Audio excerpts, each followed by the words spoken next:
You went into the now. You start missing roles. You even said you even passed up reading for Saving Private Ryan. I mean, this thing starts taking. Steven Spielberg. My life, with every single day, and my thoughts became more consumed with drug use and nothing else.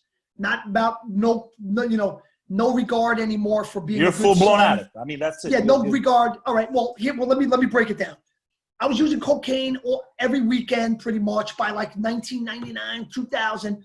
And then I did so much cocaine to get paranoid. I was in a car with these kids that were my friends, but I was so paranoid I thought they were going to kill me. So I jumped out of a car.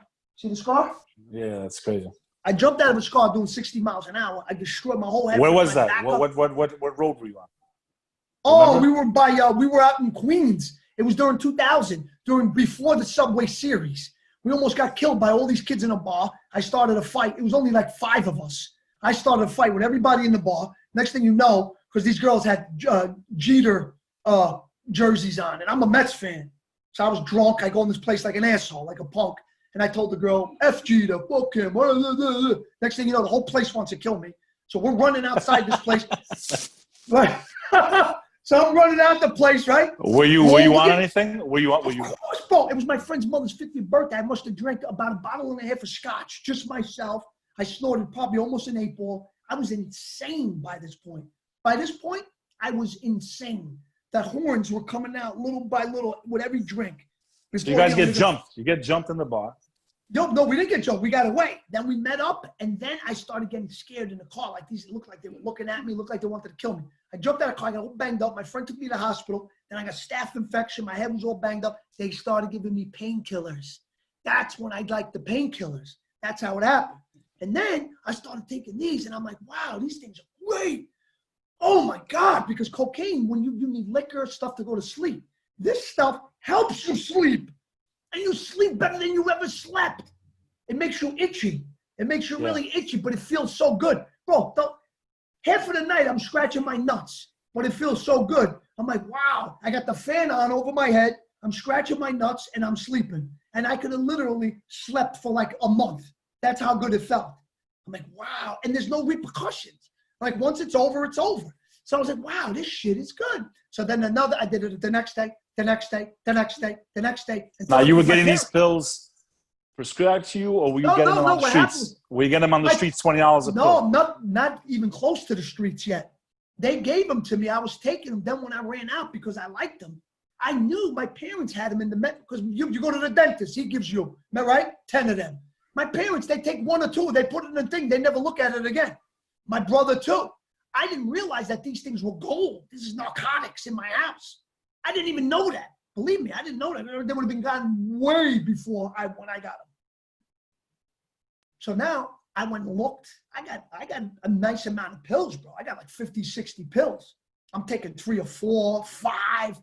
I'm in my bed watching, Jeopardy. Once again, itching my nuts, high on the opiates, itching my head. It's great. And then, then 2001, 2002, I had a girlfriend. Now, you're on The Sopranos at this point, or that comes later? The Sopranos was before that. I did The Sopranos in 99. You know what? Believe it or not, I did dabble in the opiates before that, because now come to think of it, I was high on the set of The Sopranos. But I snorted some dope. But I wasn't bad then at all. Because of that horrible stigma attached to the word heroin, I was really careful with it.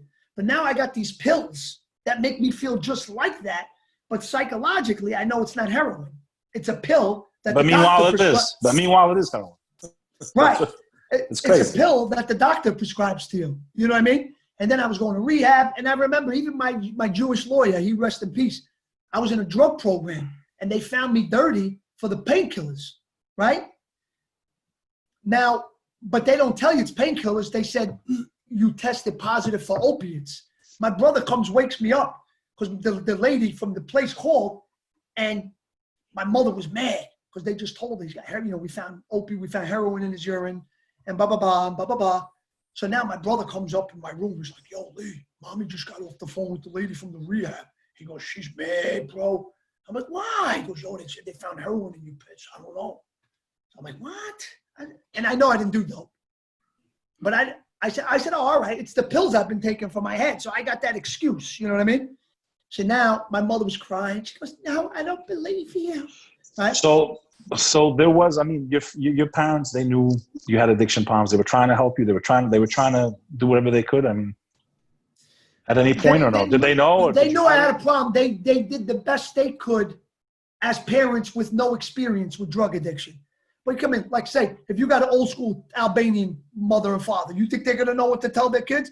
Their answer is gonna be, "I'll whip your ass and I'll lock you in the house." They're gonna be ashamed of it. They're gonna try to hide it, sweep it under the rug, maybe try to beat you. I don't know. I don't know. You're right about that though. They're definitely gonna try to hide it. They're definitely gonna hide it. They're embarrassed. Yeah, they're definitely gonna hide it. Instead of saying, "Hey, you know what? My kid is sick. They need help. It's okay if people find out. I need to find this person as much help as I can." You know? Right, but that's not the way the old school think, unfortunately. No, but the new generation is different. So